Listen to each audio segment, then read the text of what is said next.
আজকের দুপুরের খাবারটা একদম স্পেশাল, আলাদা। বুঝেছো সোনা বন্ধুরা? নিয়ে খেতে বসে গেছি।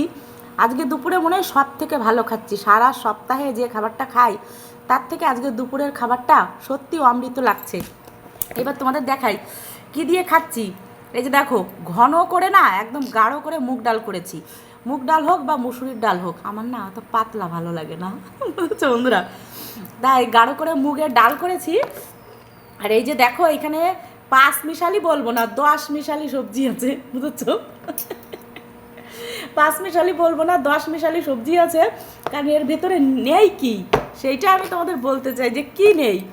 মোটামুটি আমরা গ্রাম গাঁয়ে থাকি, আর আমাদের গ্রাম গাঁয়ে তো সবজির অভাব নেই। একটু খোঁজ করলে আমরা যদি মনে করি আমরা 2-3 দিন বাজার করব না, বুঝছো সোনা বন্ধুরা, আমাদের কিন্তু তবুও মানে কড়াইতে রান্না চড়ে, আর আমরা খেতেও পাই। কারণ কি, গ্রামে থাকলে গ্রামে কত সুবিধা। মাঠে গেলে কত পাট শাক, সেগুলো দিয়ে একটা রান্না হয়, ভাজা হয়। ঘাটকল আছে, কচু শাক আছে, আমাদের বাড়িতে পুঁই শাক আছে, পেঁপে আছে, কাঁচকলা আছে, কুমড়ো আছে, লাউ আছে। না, আমাদের জমিতে কি নেই বলো?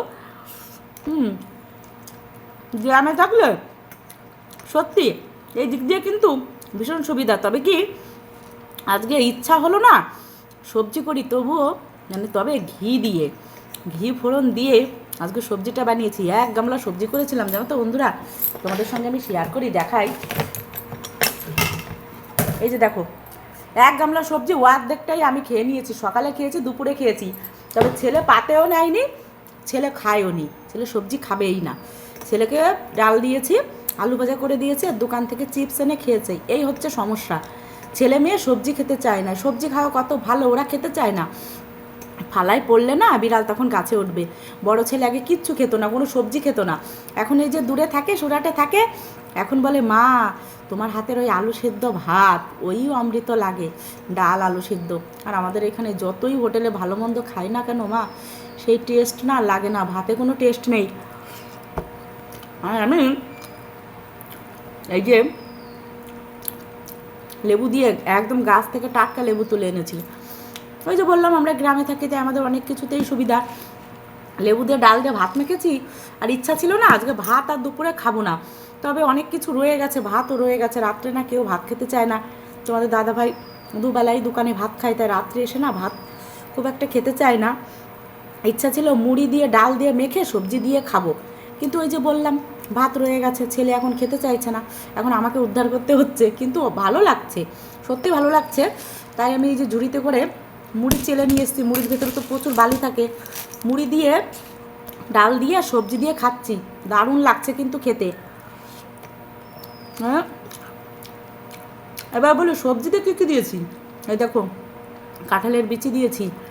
পাকা কাঁঠাল কিন্তু খাই না খুব একটা, তবে এই কাঁঠালের বিচিগুলো না, আমি শুনেছি এগুলো নাকি শহরে বিক্রি হয়। আমি তো কি হাসি পাচ্ছিল, কাঁঠালের বিচিও শহরের দিকে বিক্রি হয়? বড় বড় শপিং মলে নাকি কাঁঠালের বিচিও বিক্রি হয়। আমি হাই ভগবান! আর আমাদের এখানে কাঁঠাল গাছ থেকে পড়ে পড়ে নিচেই পড়ে পড়ে নষ্ট হয়ে যায়। এই কাঁঠালের বিচি দিয়েছি, পেঁপে দিয়েছি, বললাম না 10 পদের সবজি দিয়েছি। আমার খেতে ইচ্ছে করছে। হ্যাঁ, সমস্ত সবজি দিয়ে না এই সবজিটা বানিয়েছি। তবে এত আমিই খাবো কিন্তু, দেখো বন্ধুরা, এই সবজি আর কেউই খাবে না, আমিই খাবো। ওই জন্য আমি হাত দিয়েই দেখো নিয়ে নিলাম। এই যে আমি এখন খেয়েছি, রাত্রে খাবো, তোমাদের দাদাভাই খাবে না। ওই যতটা আছে আমি এমনি খেয়ে নেবো। খুব টেস্টি করে করেছি। ওই যে বললাম, ঘি ফোড়ন দিয়ে 5 ফোড়ন শুকনো লঙ্কা তেজপাতা ফোড়ন দিয়ে এমনিতেই সবজিটা খেলেই মনে হয় পেট ভরে যেত। আর তার সঙ্গে ডাল দিয়ে, তবে ভাত বেশি না খাইনি, অল্প একটু ভাত মেখেছিলাম, সবজিটা বেশি খেলাম, আর একটু সাথে মুড়ি খেলাম। ওই জন্য বললাম সারা সপ্তাহের থেকে না আজকের দুপুরের বা সকালের এই একই খাবার দুবারই খাচ্ছি। আজকের খাবারটা না আমার কাছে খুব বেশি ভালো লাগছে।